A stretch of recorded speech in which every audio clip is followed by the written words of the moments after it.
galera! Tudo tranquilo? Bora começar mais uma aula? Para que vocês aproveitem da melhor forma, eu vou te dar algumas dicas. Antes de tudo, procure um ambiente adequado em que você se sinta confortável. Tenha cuidado com os ruídos, eles podem tirar a sua atenção no meio da aula. Ajuste o volume do seu dispositivo e dê preferência por ouvir o áudio pelo fone de ouvido. Pegue papel e caneta para fazer anotações ou utilize seu computador ou smartphone para marcar pontos importantes da aula. Utilize o chat nos momentos adequados e colabore. Sua participação é muito importante. Mantenha o foco e atenção na aula e lembre-se de que o caminho até a residência dos seus sonhos está cada vez mais próximo. Aproveite e bora pra cima!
Um diferencial importante que a Medway tem é a relação bem próxima, né, que os professores têm com os alunos. Fazer o curso tirou muita angústia que eu tinha, facilitou muito a jornada, aí, no sentido de entregar alguns tópicos já que a gente precisa. Os professores estão sempre bastante presentes. A Medway me mostrou que eu poderia mudar a minha formação como médica e não só como concurseira naquela época. Então ela mudou meu mindset para que eu viesse preparada para São Paulo para ser uma grande residente, mas também uma grande médica no futuro.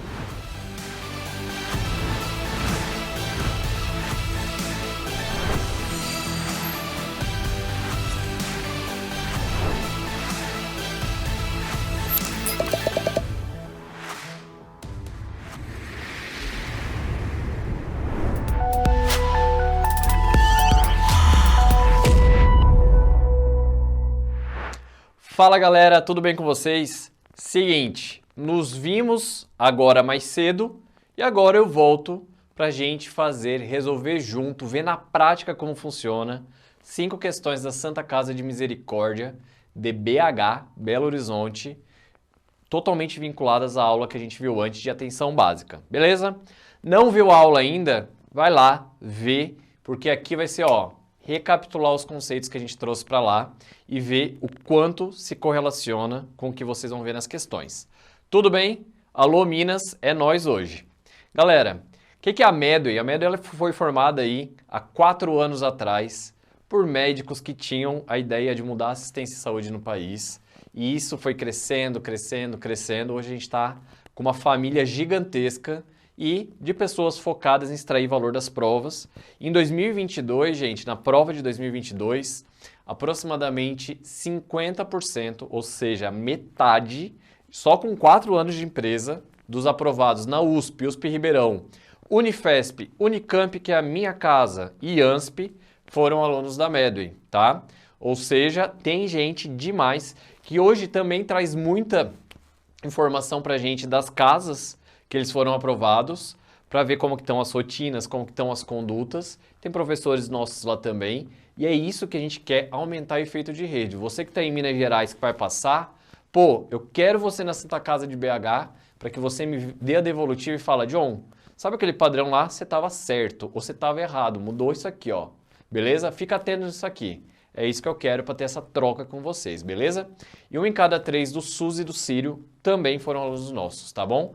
Tudo isso aqui de São Paulo, porque a gente começou com cursos para São Paulo, só que agora estamos indo para outros estados com a mesma metodologia, com a mesma ideia, com a mesma equipe que fez tudo isso em São Paulo. E vai fazer isso aí agora, tá bom?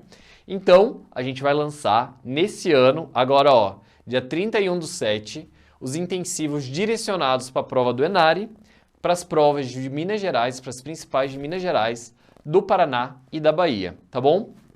E já no dia 1º de agosto, e não vai demorar muito para vocês terem acesso ao curso todo, tá? Porque vai ser antes das provas de vocês, com tempo para que vocês consigam estudar com muita tranquilidade, vocês já vão ter os cursos disponíveis para vocês, de forma sequencial. Show de bola? Tranquilo? E o que que tem aqui nessa maratona do R1 Medway? Basicamente, a gente está apresentando para vocês aulas direcionadas, que serão encontradas muito mais dentro dos cursos, tá certo? Associado à resolução de questões com foco hiperdirecionado, os guias estatísticos, que é basicamente a catalogação e a hierarquização desse conhecimento para a gente começar a mexer em dados, extrair o valor, os padrões do que uma prova cobra e simulados específicos que a gente vai corrigir com vocês em breve. Show de bola? Questões inéditas construídas por nós e a gente vai resolver junto com vocês, muito voltado para o padrão da prova que você deseja, tá bom? Então, já digo para vocês, inscreva-se, tá aqui o QR Code para vocês já apontarem o celular, porque se inscrevendo na maratona você vai ter acesso ao nosso Free Trial por 7 dias, tá bom? Então vocês vão conseguir consumir uma parcela do que vocês vão encontrar no curso por 7 dias, para vocês verem o quanto tem valor tudo isso que eu estou falando para vocês. Ao longo da maratona teremos sorteios de cursos e inscrições em provas, por isso, fala para o teu amigo, fala para tua amiga, divulga no grupo da faculdade, porque aumenta a chance de estar em casa, né, gente? Tem que ajudar ali, beleza? E você vai ter acesso antecipado em condições especiais para adquirir o curso daqui para frente. Show de bola? Então vamos lá para a nossa primeira questão da Santa Casa de BH de 2020. Falei que era uma prova conceitual, com questões geralmente tranquilas, mas que às vezes podem ser específicas. Essa daqui, gente, ó, analise as seguintes diretrizes: ordenação da rede, continuidade do cuidado, longitudinalidade do cuidado e trabalho em equipe, que eu falei que era uma coisa que a Santa Casa de BH cobra muito, e fala, são diretrizes do SUS e da rede de atenção à saúde a serem operacionalizados na atenção básica. Então eu estou falando que eu estou olhando as diretrizes da atenção primária à saúde ou atenção básica previstas na PNAB, Política Nacional de Atenção Básica, mais recente de 2017, tá bom? E aqui tem esse formato maravilhoso de você juntar as corretas e fechar nessas alternativas. Então vamos lá, ordenação, continuidade, longitudinalidade e trabalho em equipe. Quais são diretrizes da PS, quais não são? Vamos lá, gente. Recapitulando as 9 diretrizes da PS, tudo de uma maneira muito simples. Primeira, regionalização e hierarquização, ou seja, divido os municípios em regiões em saúde para que eu possa ter um planejamento e uma atuação estratégica em uma área que tenha características epidemiológicas, socioeconômicas, culturais muito parecidas e desta forma eu monto essa região em saúde com, no mínimo, uma estrutura de atenção primária, de urgência e emergência, de atenção psicossocial, de atendimento ambulatorial e hospitalar especializado e também vigilância epidemiológica, tá? Então tudo isso tem que compor uma região em saúde e quando eu tenho essa atuação e divisão em região em saúde, eu consigo dividir os recursos por níveis crescentes de complexidade através da hierarquização. Tudo bem? Então é basicamente uma forma de ser inteligente a distribuição desses recursos. Então eu tenho 3 municípios pequenos e um maior aqui, pô, vamos concentrar o serviço especializado só no maior, e aí o pequeno, ele faz uma parceria com esse aqui, e ao invés de precisar sustentar esse serviço especializado no seu município, que é muito mais caro, eu faço um acordo, um contrato aqui com esse município e pago só para aquele paciente que eu vou usar esse serviço. E da mesma forma, o contrário acontece toda essa troca, porque os serviços são hierarquizados e disponíveis para todos. É esse o objetivo do SUS, não é? Então vamos lá. Depois, quando eu olho dentro do município, eu faço territorialização para eu definir quais que são os territórios de atuação e divisão dessa população.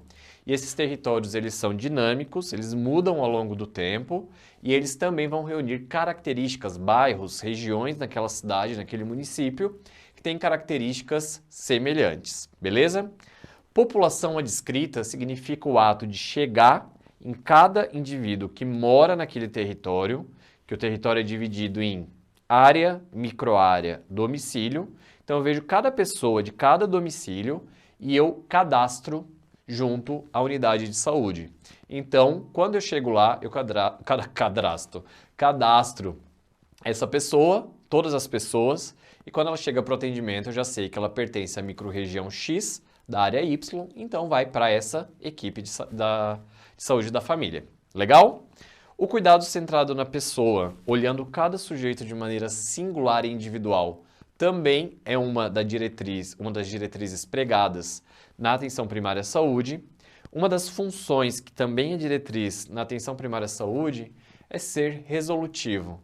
Eu sou a principal porta de entrada do sistema, eu tenho que funcionar como um filtro capaz de atender situações complexas, porque eu tenho uma equipe multidisciplinar, tá bom? E com isso eu espero resolver 80, 85% de todos os problemas de saúde que uma população necessita, sendo um filtro para as camadas dos níveis secundários e terciários de atenção à saúde. Legal?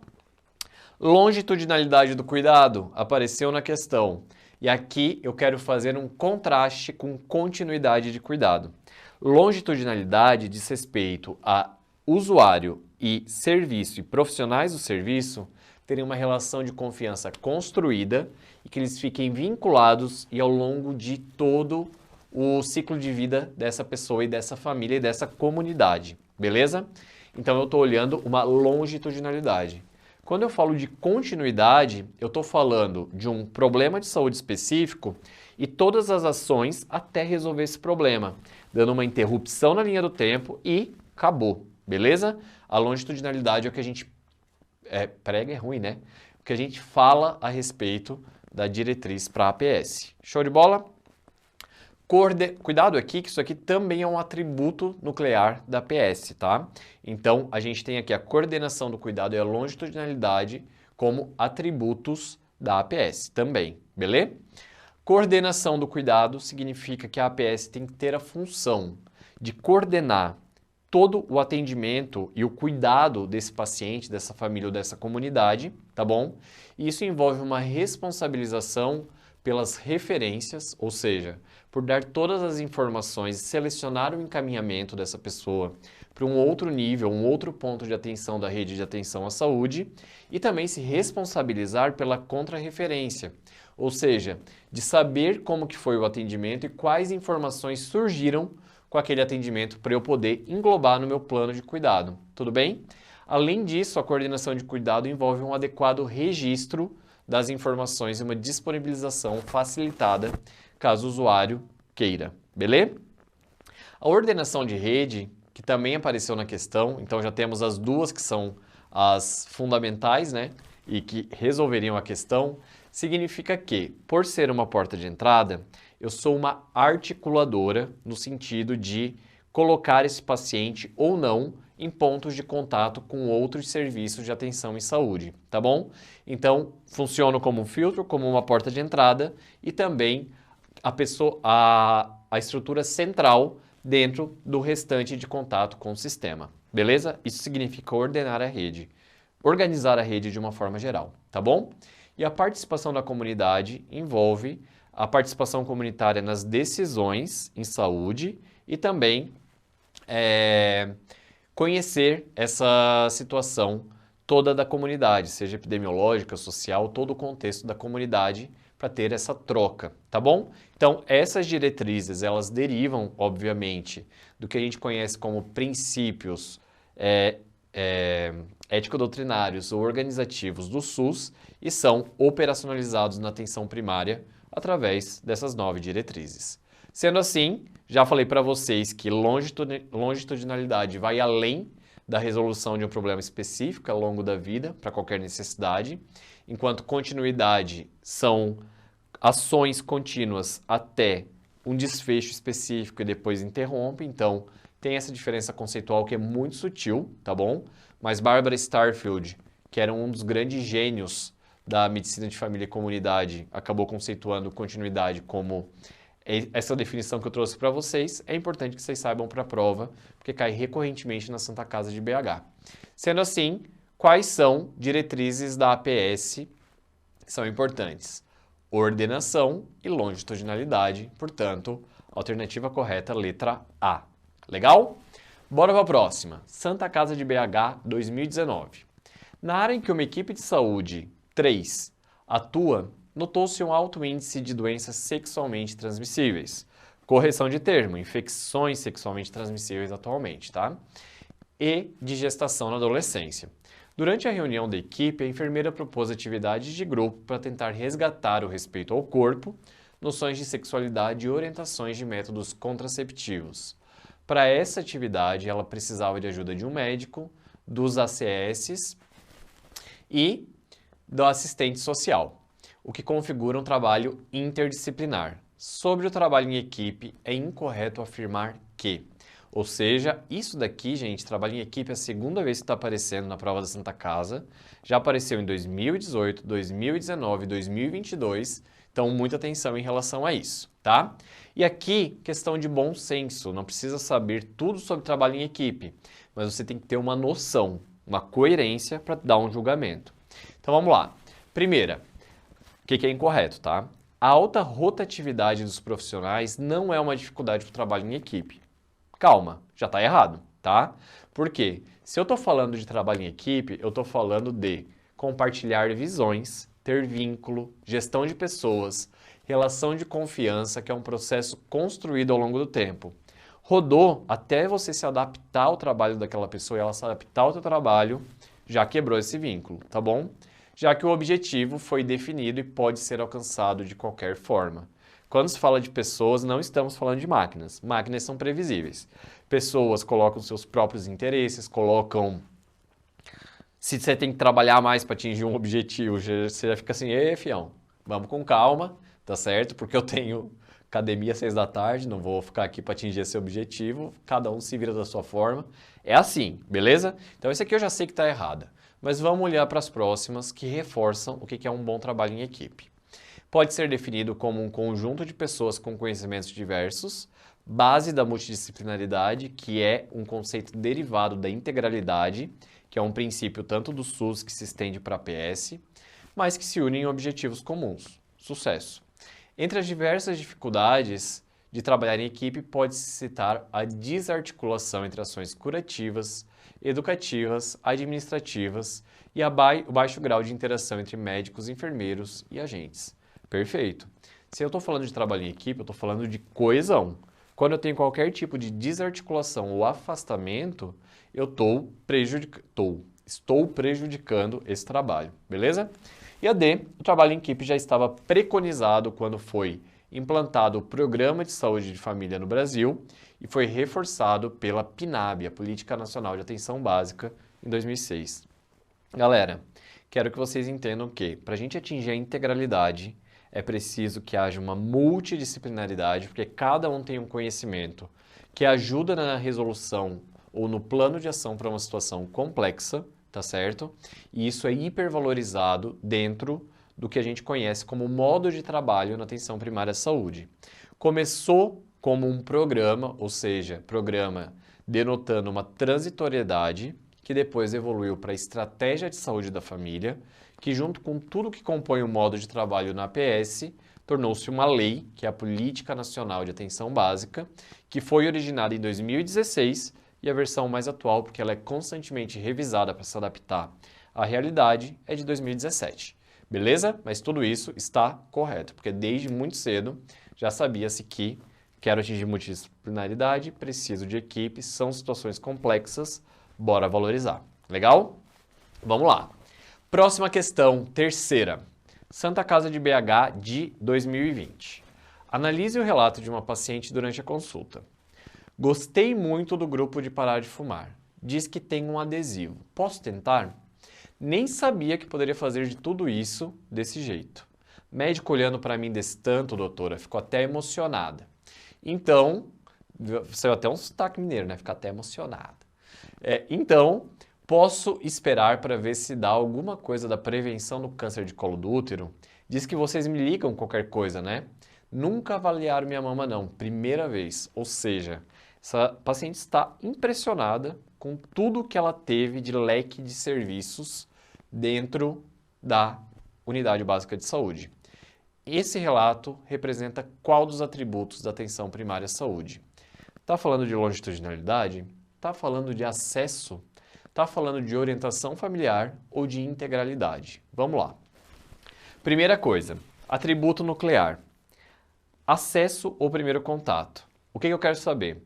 Se eu estou funcionando como uma porta de entrada, como eu devo ser, ou se o paciente pode contar comigo, se ele conta comigo como uma referência para qualquer novo ou pré-existente problema de saúde, tá bom?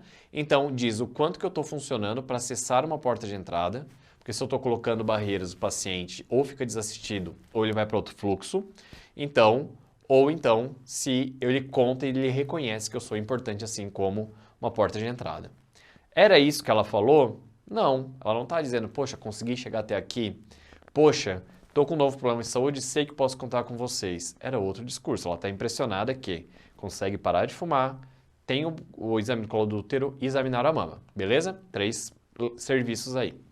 A longitudinalidade, já conversamos que diz respeito a vínculo e acompanhamento ao longo do tempo com muita confiança entre usuário, paciente e equipe ou profissional. Também não é sobre isso que a gente está falando. Ela não menciona isso ativamente. O que ela fala é sobre integralidade, que é o gabarito da questão. Fala que tem um bom leque de serviços, parar de fumar, câncer de colo, exame da mama, vê ela como um todo e está estabelecendo atividades de promoção, prevenção, reabilitação e cura.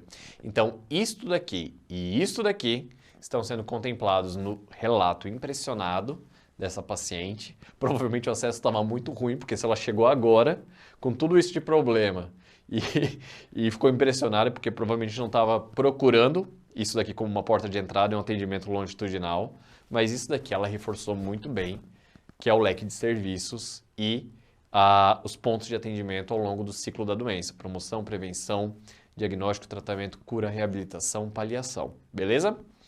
Quarto, coordenação de cuidado. Já falei com vocês que é organizar o cuidado do paciente, ter um papel central nisso, se responsabilizar pelas informações de referência e de contra-referência e ver o adequado registro das informações. Os derivados, eles são 3, que é a orientação familiar, que a gente contemplar a família como um sujeito benéfico ou uma ameaça dentro do processo de saúde e doença, tá certo? E aprender sobre o contexto familiar para saber qual é a repercussão e as relações em relação a esse processo. A comunitária é uma expansão de conhecimento da epidemiologia, dos dados, da realidade daquela comunidade, bem como estimular a participação popular dentro dos serviços de saúde. E a competência cultural é basicamente uma adaptação do serviço à realidade cultural daquela população que atende. Então, basicamente, a gente mimetiza e se adapta para tentar dar um maior fit, a maior liga, a maior intercontextualidade cultural para que haja uma troca e uma adaptação e um maior vínculo entre comunidade e APS. Beleza? Portanto, o relato da paciente diz respeito à integralidade. Show? Próxima questão. Essa é legal. Essa eu gosto. Santa Casa de BH de 2018. De acordo com Ian McWhinney, aqui está Whitney, mas é Whinney, tá certo? Sem o T, é um N no lugar do T. Quem que é esse cara aqui, gente? Já vou explicar para vocês. Pai da medicina de família do Canadá, tá bom? É um inglês que fez medicina de família em Harvard e foi para o Canadá instituir medicina de família lá. E aí ele definiu 4 competências para medicina de família como especialidade, no nascimento da especialidade de medicina de família e comunidade. Exceto, então tem 3 aqui que são e uma que não é. Quais competências são do médico de família, gente, da medicina de família? Competência de comunicação, competência preventiva, competência terapêutica ou competência de gestão de recursos. E aí, vamos lá. Como eu falei para vocês, o Ian McWhinney, então, ele foi um dos grandes precursores, ele começou a descrever a atuação durante esse tempo em Harvard, no The Lancet, e isso acabou compilando esse conhecimento, né? Ele tem também um livro-texto de medicina de família e comunidade e definiu 4 pilares de competências dessa especialidade. Primeiro, solução de problemas indiferenciados. O que é isso? Basicamente, a medicina de família, ela tem o grande desafio de lidar com problemas indiferenciados, seja doenças sem diagnósticos ou em estágios iniciais, ou qualquer tipo de queixa. Não há uma diferenciação muito clara. E nisso, ela funciona como um papel de filtro para o restante do sistema. Mas, mesmo sabendo de tudo isso, mesmo não sabendo, às vezes, um diagnóstico, não deixa-se de prestar atendimento e de dar acompanhamento para este paciente, para este usuário. Legal? Competências preventivas, sim. A gente sabe que boa parte da atuação é vinculado à prevenção, seja em nível de consultório, seja em nível comunitário, com vigilância epidemiológica, sanitária vinculada. Competência terapêutica é o quê? É o dia a dia, né? Você tem que ter conhecimento clínico, ginecológico, obstétrico, fazer uma boa puericultura, enfim, conhecimento de procedimento cirúrgico, tem que ter competências terapêuticas como um todo para ser resolutivo. E também tem que saber gerir recursos. Então, toda a medicina de família envolve gestão. Gestão de recursos, sejam eles humanos, financeiros, materiais, enfim. Isso daqui é uma das competências que tem muito em médico de família e comunidade durante a formação, mas a gente vê muito menos em mim, que sou clínico de formação, no cirurgião. Se você está chegando no vídeo agora, perdão, eu não me apresentei. Sou o John, sou clínico de formação, me formei na Unicamp, tá certo? Sou professor de medicina preventiva e social aqui da Medway. Como vocês devem estar percebendo, eu tenho um pouquinho de paixão quando eu falo sobre, né? Gosto demais, acho que tenho uma visão muito ampla da medicina, então vamos junto. Cola em mim aqui, vamos que vamos. Beleza? Mas tem uma competência que não é definida por McWhinney que permeia tudo isso, que é a comunicação. Mas, de fato, ela não é uma das descritas. Sim, solução de problemas indiferenciados foi a 4ª que faltou. Todas as 3 estão corretas, então bora para a próxima questão. A respeito do método clínico centrado na pessoa, analise as afirmativas a seguir. 2022, prova super recente. Entre as competências necessárias para a abordagem centrada na pessoa, tem a competência intersubjetiva, que é a capacidade de escutar, interpretar, discernir e refletir, e a competência emocional, perceber e entender os sentimentos. Isso aqui fere vocês de alguma forma lendo ou parece uma coisa bonita? Faz sentido? Ah, não conheço o termo intersubjetiva, não conheço se é tudo isso sobre emocional. Fere vocês? Tá? Por quê? Porque tá fazendo sentido. Não fere vocês, não grila. Ah, não, será que discernir faz parte? Olha a big picture, olha o contexto como um todo, tá bom? Não fere, isso não pode ferir, isso é bonito, isso faz sentido. Isso aqui está tudo totalmente vinculado ao MCCP. Vamos colocar isso como certa, beleza? O terceiro componente do MCCP, elaborando um plano conjunto de manejo do problema, objetiva prescrever o plano de manejo de problemas, definindo metas e responsabilidades para cada pessoa da família. Gente, tua mãe já foi lá, vou perguntar para vocês. Vocês já foram no estágio de medicina de família e comunidade? Você falou, viu, filhão, você mora com quem? Ah, eu moro minha esposa e meu filho. Beleza, chama os 2 aqui que eles vão receber funça, tá certo? Pode acontecer, mas assim, não é para toda pessoa da família, tá certo? A gente envolve a família, pode envolver a família dentro de um plano conjunto, beleza. Mas não quer dizer que é cada pessoa da família. Isso daqui é estranho, tá bom? Sendo estranho, coloca para prática. Visualiza teu estágio de medicina de família e comunidade da faculdade e veja se alguma vez você já fez isso. E se tu fez uma segunda vez e foi isso de novo, e uma terceira vez e foi isso de novo, você não vai fechar esse padrão, porque não é isso que acontece, tá bom? Posso envolver a família nesse plano, porém, não é obrigatório que seja para cada pessoa da família, tá bom? É bem estranho mesmo de ler, né? Boa, galera. E a terceira traz a seguinte. O primeiro componente do MCCP, explorando a saúde, a doença e a experiência da doença, tem-se uma diferenciação entre doença e enfermidade. Pausa. Doença, gente, são coisas objetivas. É a doença de um órgão, de um sistema, beleza? A enfermidade é aquilo que o paciente sente. Sabendo dessa diferenciação, vamos andar.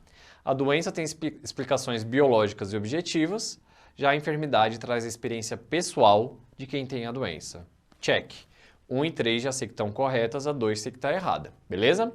4. O segundo componente do MCCP, entendendo a pessoa como um todo, tem 2 seções, sendo a segunda seção o contexto individual de cada indivíduo, que representa qual a real situação vivida pela pessoa, suas dificuldades e anseios e qual a importância dos determinantes de saúde. Antecipo para vocês que está correta, não iria tanto no detalhe, primeira ou segunda sessão, porém, sim, está correto, eu já explico para vocês que a gente tem o contexto familiar, o contexto comunitário, a gente expande a visão sobre o indivíduo nesse segundo componente do método clínico centrado na pessoa.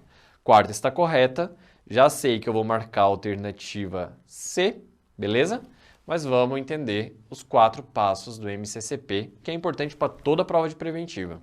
Primeiro deles, explorar a saúde, a doença e a experiência da doença. Ou seja, identifica o que é ter saúde para aquele paciente. Evidencia a enfermidade e vou abordando sentimentos, ideias, se tem algum prejuízo funcional, seja físico, emocional, qualquer outro tipo, e quais expectativas que ele chega ao apresentar aquela queixa. 2. O que é entender a pessoa como um todo? Leva em conta todos os aspectos familiares, sociais, comunitários, culturais e também a relação em trabalho do paciente. Também podemos utilizar a abordagem familiar para entender a relação da família e da comunidade nesse paciente também, tá bom? Elaborando um plano conjunto do manejo de problemas é o terceiro, no qual a gente define em conjunto os problemas, estabelece aquela etapa de negociação do que é meta e prioridade. Então, tem coisas que eu não vou querer abrir mão como médico porque eu estou preocupado, tem coisas que o paciente não vai querer abrir mão porque para ele é importante, ele está preocupado. A gente chega num consenso, deixa para as próximas consultas o que não é meta e prioridade, e aí a gente define os papéis que cada um vai fazer. Você faz isso, isso e isso até a próxima consulta, enquanto isso eu vou agilizando isso, isso e isso, vamos evoluindo, depois a gente olha as outras coisas. E por fim, no final a gente intensifica a relação entre a pessoa e o médico. Por quê? Porque eu vou conhecer bem as características da minha relação com o paciente, vou saber que eu posso compartilhar o poder, porque eu tenho uma relação de confiança e troca, né? No qual eu abraço as crenças dele, eu confio nele e ele confia em mim, por consequência, porque cria uma relação bem profunda de relação médico-paciente. Tem um relacionamento saudável e interessado entre ambas as partes, né? O paciente ele começa a desenvolver um maior autoconhecimento, porque agora ele é um participante do processo de saúde, doença e reabilitação e recuperação. E o único cuidado que a gente tem que ter é de não fazer transferência e contra-transferência, ou seja, são sentimentos e situações conscientes ou inconscientes que o paciente tem em relação a nós médicos e o médico tem em relação ao próprio paciente. Legal? Portanto, matamos aqui que a letra C é a correta, englobando primeira, terceira e quarta afirmativa. Show de bola, galera! Falei que ia ser rápido, então fica aí o convite para você que está na Maratona R1 São Paulo assistindo e ainda não se inscreveu, vem para cá para ter acesso ao nosso free trial por 7 dias. Junto com isso tem um banco de mais de 30 mil questões aí para vocês explorarem durante esses 7 dias. Depois, obviamente, né, gente? Vamos lá, né? Vai ter sorteio de curso e inscrições nas provas, tá bom? A gente vai pagar para você fazer prova, porque a gente confia que vai dar boa, viu? E você também, se inscrevendo na Maratona do R1, você vai ter acesso antecipado às condições especiais de aquisição do nosso curso. Beleza, meus queridos? Não deixe de seguir a gente nas redes sociais, @mary.residenciamédica, e no nosso YouTube, segue lá, dá o clique, compartilha, sei lá se tem isso no YouTube, né? Mas faça isso por quê? Porque a gente vai corrigir prova no final do ano, a gente vai dar dica de última hora, a gente vai A gente vai fazer tudo, a gente tá junto com vocês aí de ponta a ponta, agora em Minas também, né? E vamos que vamos, uai. Beleza? Um beijo pra cima e ó, dali. Tchau, tchau, gente. Valeu!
Um diferencial importante que a Medway tem é a relação bem próxima, né, que os professores têm com os alunos.